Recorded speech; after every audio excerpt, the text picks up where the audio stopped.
Imagine you've been dead for 100 years, but still, you're right. I'm talking about Albert Einstein, which even after 89 years, his theories are still being proven experimentally. For example, scientists recently captured the most magnificent image from the cosmos using the James Webb Space Telescope. Do you notice anything strange in this image? These 6 stars over here are actually one star. But how is it possible? Well, we're all familiar with the gravitational lensing, which the traveling light of the star or the galaxy curves on its way to Earth due to the massive cosmic bodies on its way.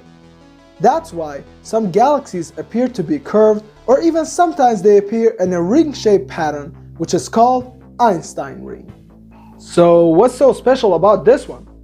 Well, this one's actually called Einstein zigzag, which is a really rare astronomical event where the light from a distant cosmic object is bent in a zigzag pattern after passing through 2 regions of warped spacetime. But today, we're not going to talk about this great phenomenon. Rather, we'll be talking about the force that holds this event, which is the gravity. We all know that all cosmic bodies have their own gravity, caused by their own space-time curvature. We also know that dark matter surrounds these bodies due to the existence of gravity. But here comes a question. What if dark matter is causing the space-time curvature? What if the reason for the long age of the stars is the dark matter? Or in short, what if the gravity is the dark matter? Well, we'll talk about it now.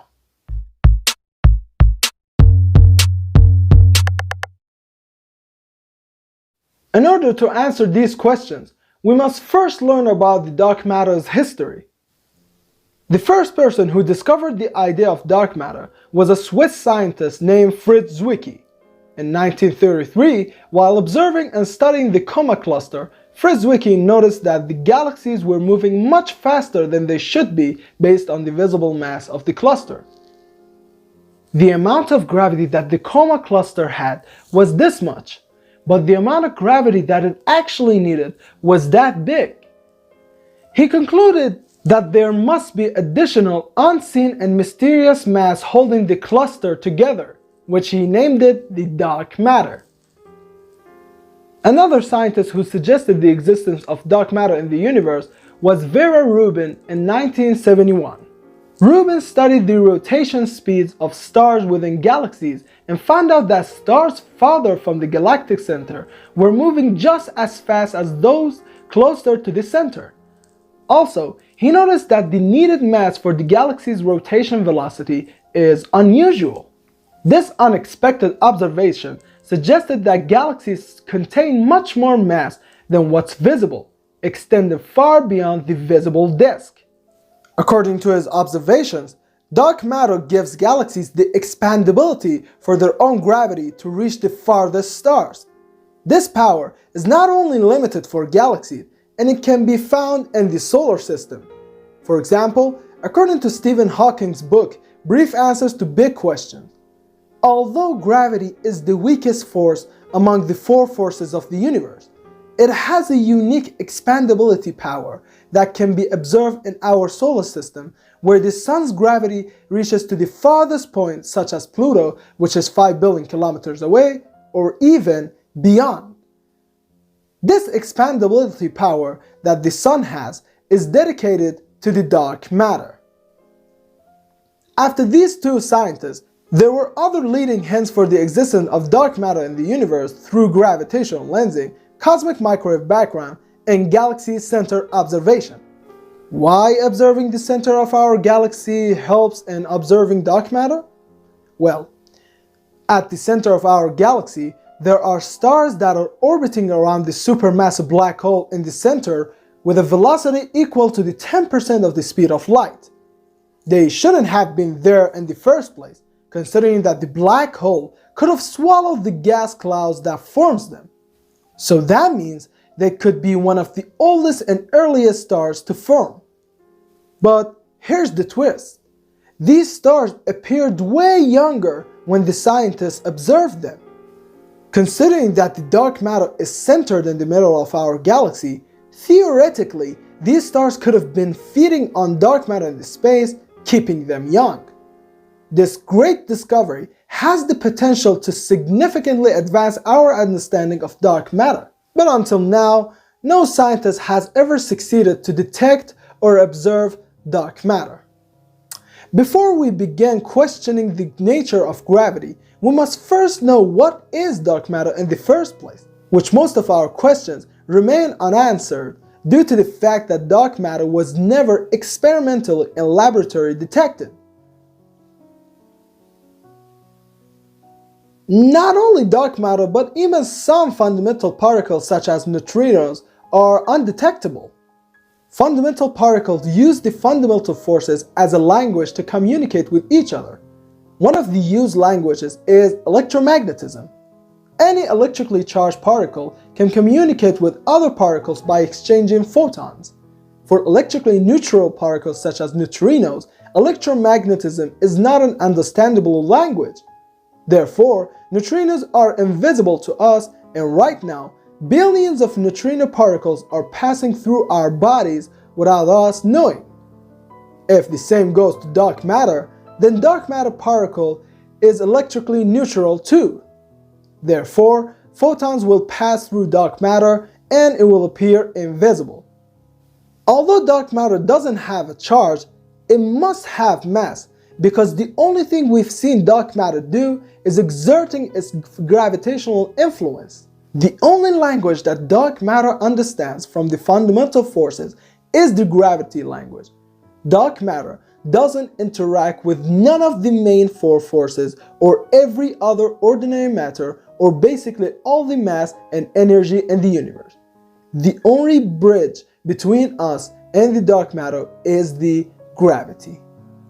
We can detect where is dark matter affecting on the rotation of galaxies and how it controls the orbit of galaxies around each other in the clusters and how light is bent around objects that contain dark matter. Using this fact, scientists realize that dark matter is more spread out than the regular matter. That's why dark matter makes up 85% of the universe's total mass. Dark matter doesn't bother to even interact with itself, and that's why we don't have dark matter stars, dark matter galaxy, or even dark matter organism. Some scientists believe that just like regular matter, dark matter can have its own anti-dark matter. If dark matter has antimatter counterparts, annihilation could occur, potentially producing observable signals like gamma rays or neutrinos.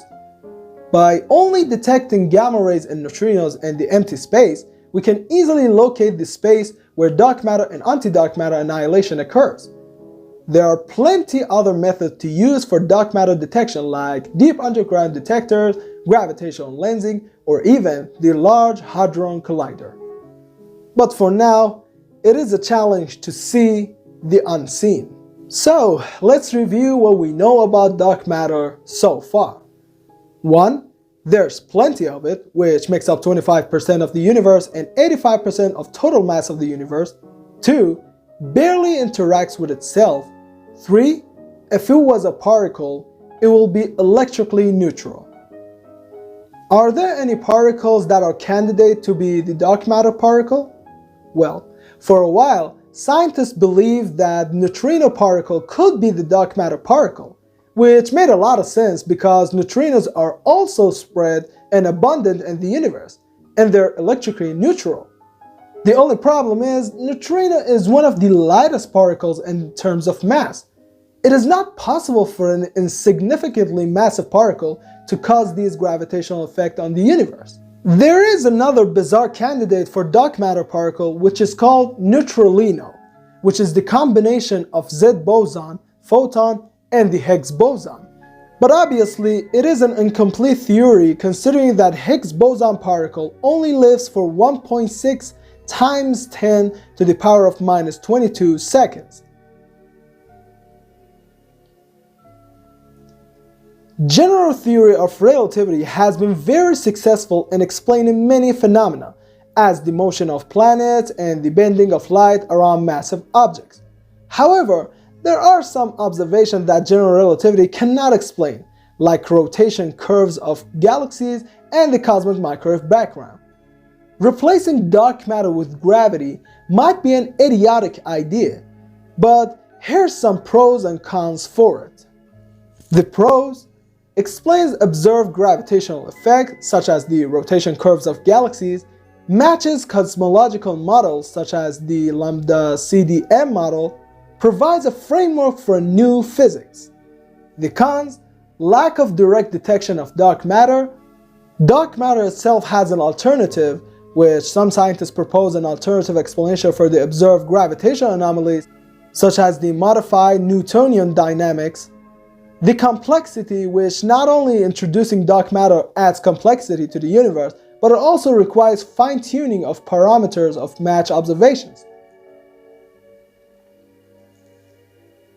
The question in dark matter's role in gravity is a fascinating one, promoting us to reconsider the very foundation of our cosmological models.